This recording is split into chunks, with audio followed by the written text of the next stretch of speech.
Faced with the climate crisis, we have a categorical imperative: decarbonize. To do that, nuclear energy isn't an option. It's a necessity.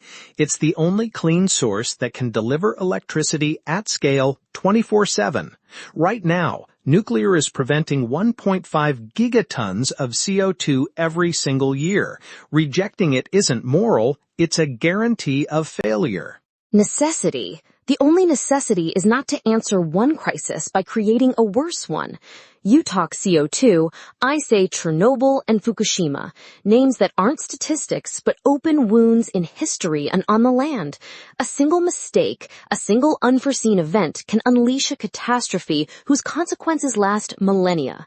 No amount of CO2 avoided is worth risking a slice of our planet becoming uninhabitable. That's an appeal to fear, not facts. You summon ghosts of the past to ignore the present.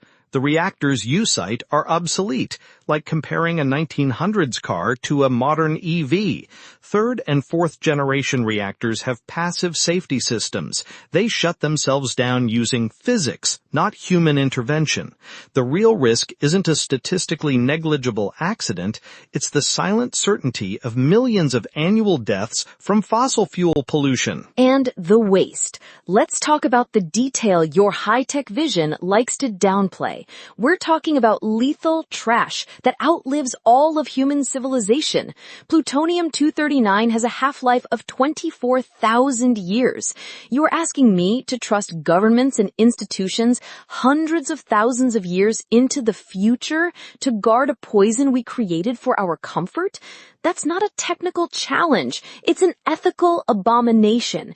No generation has the right to impose that legacy on the next. You call it unresolved, yet the technical solution already exists and is running. It's called deep geological disposal. In Finland, the Onkalo repository is an engineering reality, not a hypothesis. A bunker carved 450 meters into stable bedrock, designed to isolate spent fuel safely. Know the volume of all global nuclear waste from 60 years? It would fill a single football pitch.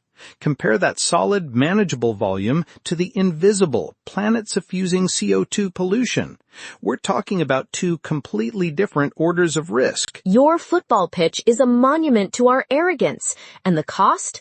While you design underground cathedrals to hide our poisons, the real world tells another story. Flamanville in France, from 3 billion to 13 billion, 12 years late. Vogel in the USA, from 14 billion to over 30 billion. Lazar reports nuclear can cost up to 5 times more than wind and solar. Every billion sunk into a reactor is a billion stolen from faster, cheaper, safer solutions we could deploy today, not 15 years from now. Nuclear isn't just risky, it's a luxury making us lose the race against time. You're making a fundamental error. You confuse the cost of a single technology with the cost of the system. Sure, a solar panel is cheaper than a reactor, but a grid based only on intermittent sources, working only when the sun shines or the wind blows, requires colossal system costs. Days of battery storage, oversized grids, gas-fired backup plants so hospitals don't go dark. The International Energy Agency is clear. A transition without nuclear would cost hundreds of billions more. Nuclear, by providing constant, clean baseload, doesn't compete with renewables. It enables them, making the entire transition economically sustainable. The idea of nuclear as the backbone is a 20th century industrial narrative that's already obsolete. Real innovation is in smart grids, demand management, distributed storage. You see a stability problem, I see the chance for a more democratic, resilient, decentralized energy system. But the crucial point remains. Your new technologies, your SMRs, your Gen 4 reactors, are promises on paper. NuScale's SMR project in the USA was canceled for economic reasons. That's a warning bell. You're asking us to bet our future on uncertain tech with unpredictable costs when we already have the tools to win the race. Promises. France decarbonized its electricity sector decades ago thanks to nuclear, and today it sells us that clean power. That's history, not promise. And Gen 4 reactors aren't just promises, they're designed to close the loop. They burn today's waste, turning your ethical problem into a resource. Rejecting that path to chase a 100% renewable utopia, technically unrealistic at global scale by 2050, isn't prudence, it's dogma. A dogma we can no longer afford in the face of climate collapse. You speak of dogma, yet you're trapped in a worldview where every problem is solved by ever bigger, ever more complex technology.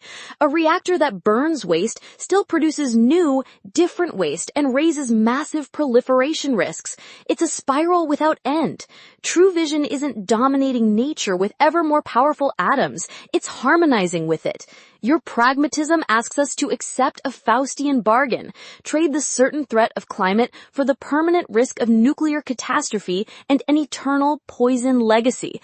I say we must not sign that contract. And I say the ship is sinking while you debate the long-term safety of the lifeboats.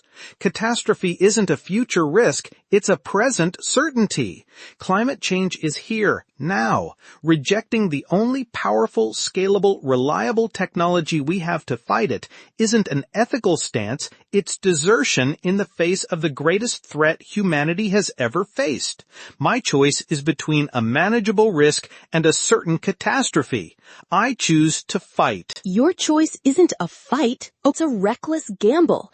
You bet that your reactors will never fail, that our institutions will remain stable for millennia, to guard the waste, that costs won't explode, that materials won't fall into the wrong hands.